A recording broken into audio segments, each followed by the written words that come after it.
Your real job in life is to figure out what it is you are called to do. And you use a job until you can figure out what the calling is. Because a job is necessary to survive, and you live in a world where so in my early days, I had a job. I had a job until I could figure out what it was really, what that gave my life its purpose and meaning. And I'd gotten demoted in my job in Baltimore as an anchorwoman because as they hired me, and then they decided I was the wrong color, and I was the wrong size, and I was the wrong, I had lots of problems, and they were trying to take me off the air. And they put me on a talk show one morning because they didn't know what to do with me.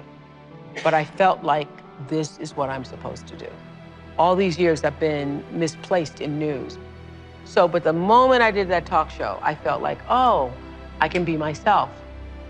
And that was August 14th, 1978. And that was the beginning of fulfilling the calling.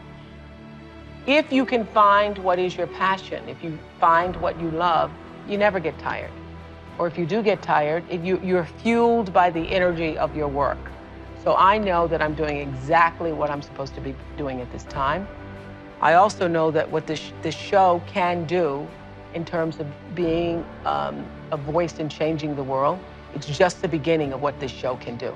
It's fun to do things like this, but, and it's necessary to do things like this in order to be able to do the bigger, grander things, to change what happens to the face of children in Africa, for example, or what happens to education with kids in this country. So I believe that, that what has happened to me is really the beginning of the greater passion to come. But if you find out what you're supposed to do, and you know what you're supposed to do by how it feels, and so you know if you're doing the right thing, if it feels like it's right to you. And when you hit the thing that feels right, when you know it's the right thing, you know it's right because it gives you your juice, and you know it's right because you would do it for nothing. You would do it for nothing and find a way to be able just to do it in order to be able to continue. That's how you know you're doing what you're supposed to be doing. There were many days that I sat in my chair across from 1 or 2 or 5 or 6 or 7 people, and I would be so frustrated because I just wanted to shake people sometimes and say, why didn't you pay attention to your life? I said on the show, probably the producers tell me that they counted 33 times, but I know I thought it at least 1,000 times. I would say listening to your life as it whispers to you first, so that it does not have to knock you upside the head with a brick or come crashing down on you as a brick wall, is one of the greatest principles of life, because there are many things that happen in life that are beyond our control. Natural disasters, death, unexplained events. But there are also many, many, many things in life which we can control and become out of control because you're just not paying attention. You are sleepwalking through your life. And I have seen this so many times on the show. I wanted to take the guests and go, would you just pay attention? So this is what I've learned and how I've explained it to myself. Life whispers to you all the time. Your life is speaking to you all around, from the time you wake up in the morning and every single experience that's coming into your personal space, into your physical space. All of those experiences are speaking to you. They're telling you something about your life and about your circumstances. It whispers, and if you don't get the whisper gets louder. If you don't get the whisper, when it gets louder, it gets, I call it like a little pebble, like a little thump upside your head. When I was a kid, if I was doing something my grandmother didn't like, she'd just turn around and thump me. She wouldn't even look at me. She'd just give me a thump, and I'd know that's my cue to stop it, or we're gonna get worse. The whisper is the message. The pebble or the thump upside the head, usually it's gone into a problem. You don't pay attention to the problem becomes a brick upside your head.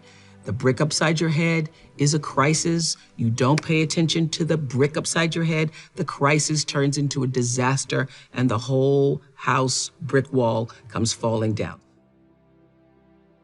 Many of you, as I have been, as I am, are where you are in your life based upon what you believe. And it's not just what you think you believe on the surface, it's also your shadow beliefs that are holding you back from moving into the life that you believe you deserve.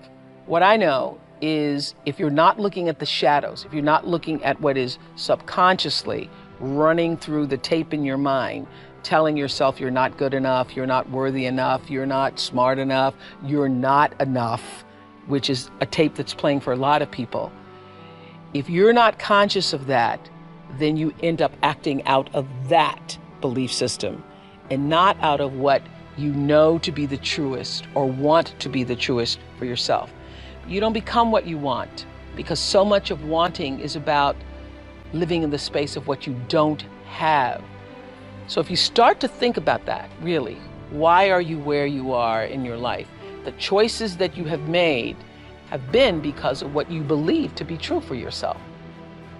But I have always had the deep understanding for myself that if anything was going to move forward in my life, that I was going to have to be responsible for making that happen.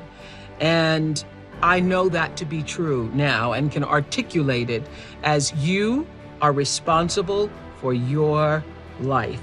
And if you're sitting around waiting on somebody to save you, to fix you, to even help you, you are wasting your time because only you have the power to take responsibility to move your life forward. And the sooner you get that, the sooner your life gets into gear. This is what I know from doing 25 years and thousands of interviews on the Oprah Show. It does not matter where you come from. I have seen people come out of the desert, walk across the desert, being born in the most dire of circumstances. Doesn't matter what your mama did, whether she did or had a PhD or no D. What matters is now, this moment, and your willingness to see this moment for what it is, accept it, forgive the past, take responsibility, and move forward.